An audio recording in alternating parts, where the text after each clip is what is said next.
And now a word as to my household, Mr. Holmes, for I wish you to thoroughly understand the situation. My groom and my page sleep out of the house, and may be set aside altogether.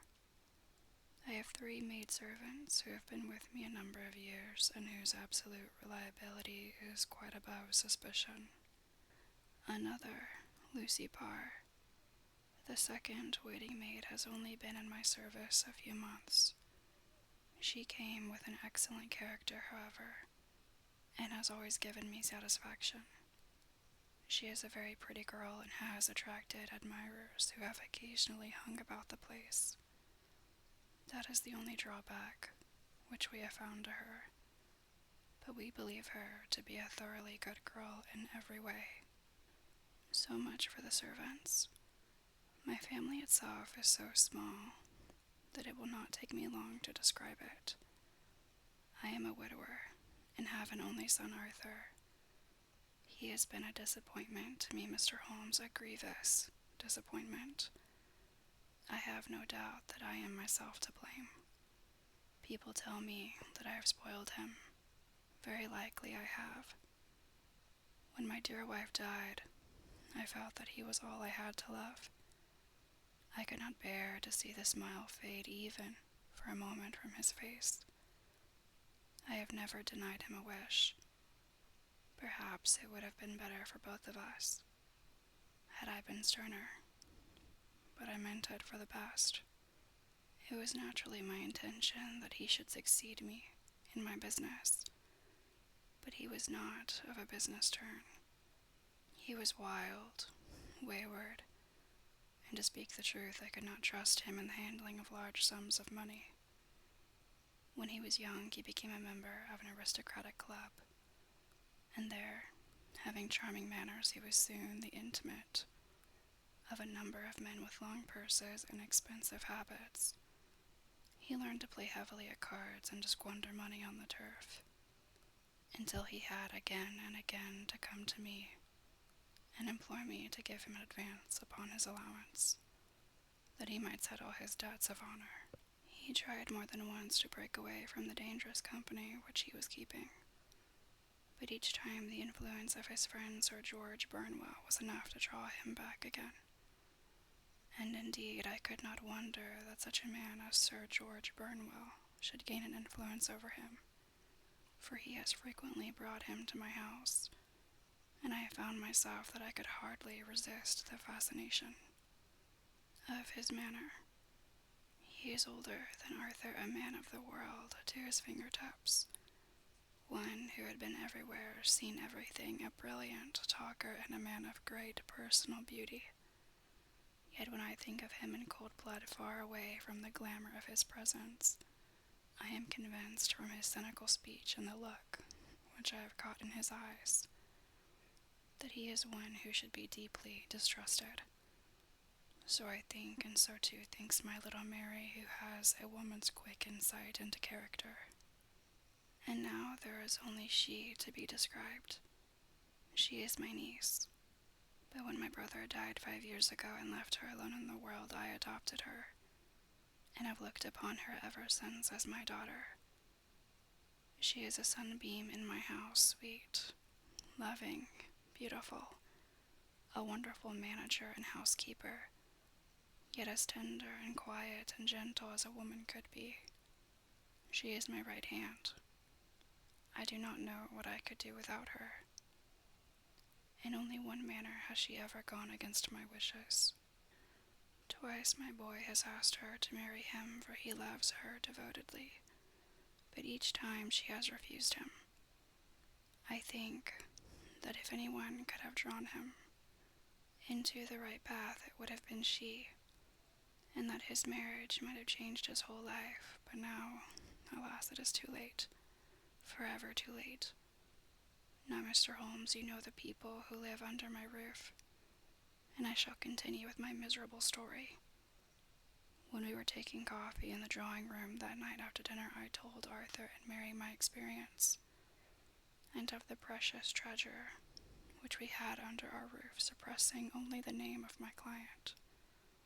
Lucy Parr, who had brought in the coffee, had, I am sure, left the room, but I cannot swear that the door was closed. Mary and Arthur were much interested and wished to see the famous coronet, but I thought it better not to disturb it. "Where have you put it?" asked Arthur. "In my own dressing room." "Well, I hope to goodness the house won't be burgled during the night," said he. "It is locked up," I answered. "Oh, any old key will fit that dressing room. When I was a youngster, I've opened it myself, with the key of the box-room cupboard." He often had a wild way of talking, so that I thought little of what he said. He followed me to my room, however, that night with a very grave face. "Look here, Dad," he said with his eyes cast down. "Can you let me have £200? "No, I cannot," I answered sharply. "I have been far too generous with you in money matters." "You have been very kind," said he, "but I must have this money, or else I can never show my face inside the club again." "And a very good thing, too," I cried. "Yes, but you would not have me leave it a dishonored man," said he. "I could not bear the disgrace. I must raise the money in some way, and if you will not let me have it, then I must try other means." I was very angry, for this was the third demand during the month. "You shall not have a farthing from me," I cried, on which he bowed and left the room without another word. When he was gone, I unlocked my drawing room, made sure that my treasure was safe, and locked it again. Then I started to go round the house to see that all was secure, a duty which I usually leave to Mary, but which I thought it well to perform myself that night. As I came down the stairs, I saw Mary herself at the side window of the hall, which she closed and fastened as I approached. "Tell me, Dad," said she, looking, I thought, a little disturbed, "did you give Lucy, the maid, leave to go out tonight?" "Certainly not. She came in just now by the back door. I have no doubt that she has only been to the side gate to see someone, but I think it is hardly safe and should be stopped. You must speak to her in the morning, or I will if you prefer it. Are you sure that everything is fastened?" "Quite sure, Dad." "Then good night." I kissed her and went up to my bedroom again, where I was soon asleep. I am endeavoring to tell you everything, Mr. Holmes, which may have any bearing upon the case, but I beg that you will question me upon any point which I do not make clear. On the contrary, your statement is very lucid. I come to a part of my story now in which I should wish to be particularly so. I am not a very heavy sleeper, and the anxiety in my mind tended, no doubt, to make me even less so than usual. About 2 a.m, then, I was awakened by some sound in the house. It had ceased ere I was wide awake, but it had left an impression behind it, as though a window had gently closed somewhere. I lay listening with all my ears. Suddenly, to my horror, there was a distinct sound of footsteps moving softly in the next room. I slipped out of bed, all palpitating with fear, and peeped around the corner of my dressing-room door. "Arthur," I screamed, "you villain! You thief! How dare you touch that coronet?" The gas was half up, as I had left it, and my unhappy boy, dressed only in his shirt and trousers, was standing beside the light holding the coronet in his hands. He appeared to be wrenching at it, or bending it with all his strength. At my cry, he dropped it from his grasp and turned as pale as death. I snatched it up and examined it. One of the gold corners, with 3 of the barrels in it, was missing. "You blackguard," I shouted, beside myself with rage, "you have destroyed it. You have dishonored me forever. Where are the jewels which you have stolen?" "Stolen?" he cried. "Yes, thief," I roared, shaking him by the shoulder. "There are none missing." "There cannot be any missing," said he.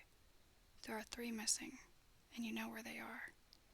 Must I call you a liar as well as a thief? Did I not see you trying to tear off another piece?" "You have called me names enough," said he. "I will not stand it any longer. I shall not say another word about this business since you have chosen to insult me. I will leave your house in the morning and make my own way in the world. You shall leave it in the hands of the police, I cried, half mad with grief and rage. I shall have this matter probed to the bottom. You shall learn nothing from me, said he, with a passion such that I should not have thought was in his nature. If you choose to call the police, let the police find what they can. By this time the whole house was astir, for I had raised my voice in my anger. Mary was the first to rush into my room, and at the sight of the coronet and of Arthur's face, she read the whole story, and with a scream fell down senseless on the ground. I sent the housemaid for the police and put the investigation into their hands at once. When the inspector and a constable entered the house, Arthur, who had stood with his arms folded, asked me whether it was my intention to charge him with theft. I answered that it had ceased to be a private matter, but had become a public one since the ruined coronet was national property. I was determined that the law should have its way in everything. At least, said he, you will not have me arrested at once. It would be to your advantage as well as mine if I might leave the house for 5 minutes, that you may get away. Or perhaps you may conceal what you have stolen, said I. And then realizing the dreadful position in which I was placed, I implored him to remember that not only my honor, but that of one who was far greater than I was at stake, and that he threatened to raise a scandal which would convulse the nation. He might avert it all, if he would but tell me what he had done with the 3 missing stones. You may as well face the matter, said I. You have been caught in the act, and no confession could make your guilt more heinous. If you but make such reparation as is in your power by telling us where the barrels are, all shall be forgiven and forgotten.